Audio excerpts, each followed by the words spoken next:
మీ business విస్తరించాలనుకుంటున్నారా? మార్చి 16-17 హైటెక్స్ లో franchise India biggest ఫ్రో expo. దేశంలో సార్వత్రిక ఎన్నికలకు షెడ్యూల్ విడుదలైంది. లోక్సభ ఎన్నికలకు మొత్తం 7 దశలు నిర్వహిస్తున్నట్లు కేంద్ర ఎన్నికల సంఘం ప్రకటించిన విషయం తెలిసిందే. ఏప్రిల్ 19న తొలి విడత పోలింగ్ జరగనుండగా మే 13న 4వ విడతలో తెలంగాణతో పాటు ఏపీ పార్లమెంట్, అసెంబ్లీ స్థానాలకు కూడా పోలింగ్ జరగనుంది. జూన్ 4న తెలుగు రాష్ట్రాల ఫలితాలు వెల్లడవుతాయి. దీంతో ఫిబ్రవరి 16 నుంచి దేశవ్యాప్తంగా ఎన్నికల కోడ్ నిబంధనలు అమల్లోకి వచ్చాయి. ఫలితాలు వెలువడే జూన్ 4 వరకు తెలంగాణతో పాటు దేశవ్యాప్తంగా ఎన్నికల కోడ్ అమల్లోకి ఉంటుంది. ప్రభుత్వం ప్రకటించే కొత్త పథకాలతో పాటు అభివృద్ధి కార్యక్రమాల అమలుపై ఆంక్షలు ఉంటాయి. గతంలో ప్రారంభించిన అభివృద్ధి పనుల విషయంలోనూ ఫిర్యాదులు అందితే ఎన్నికల అధికారులు చర్యలు తీసుకునే అవకాశం ఉంటుంది.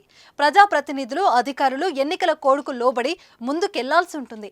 అలాగే సామాన్యులు కూడా ఎక్కువ డబ్బుతో ప్రయాణాలు చేయడం ఇక కుదరదు. ఎన్నికల కమిషనర్ సూచించిన దానికంటే ₹1 ఎక్కువే ఉన్నా అధికారులు తక్షణమే సీజ్ చేస్తారు. ఎన్నికల కోడ్ ముగిసే వరకు 50,000 వరకే నగదు తీసుకెళ్లేందుకు అనుమతి ఉంటుంది.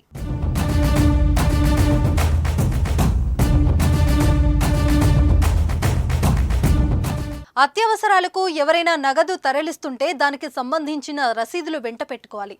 దుకాణాలలో సరుకులకు చెల్లించే మొత్తం అయితే ముందస్తు కొటేషన్ ఉండాలి. నగలకు సంబంధించి ఆర్డర్ కాపీ, తరలింపు పత్రం తప్పనిసరి. బ్యాంకులు, నగదు రవాణా సంస్థలకు సంబంధించిన వాహనాలకు సాయంత్రం లోపే కార్యకలాపాలు నిర్వహించేందుకు అనుమతిస్తారు.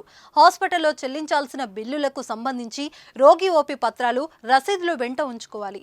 పోలీసులు, ఎన్నికల అధికారులు స్వాధీనం చేసుకున్న సొత్తును జిల్లా స్థాయిలో ఉంటే కమిటీకి అప్పగిస్తారు. జిల్లా పరిషత్తు సీఈఓ నేతృత్వంలో ఉన్నతాధికారులు ఈ కమిటీలో ఉంటారు. వారికి తగిన ఆధారాలు చూపి సరైనవి తేలితే నగదు వస్తువులను వెనక్కి ఇస్తారని ఎన్నికల అధికారులు చెప్తున్నారు. అత్యవసర వైద్యం, కాలేజీ ఫీజులు, వ్యాపారం, పెళ్లిలు, ఇతర అవసరాలకు నగదును తీసుకెళ్తున్న వారు సరైన పత్రాలతో డబ్బులు తీసుకెళ్లాలని అధికారులు సూచిస్తున్నారు. డబ్బుకు సంబంధించిన తగిన ఆధారాలు, ధృవపత్రాలను వెంటే ఉంచుకోవడం ఉత్తమమని చెబుతున్నారు. మీరు కూడా ఎక్కువ నగదును తీసుకెళ్లే ముందు దానికి తగిన పత్రాలతో వెళితే మంచిది. లేదంటే పోలీసులు సీజ్ చేసే ప్రమాదం ఉంది.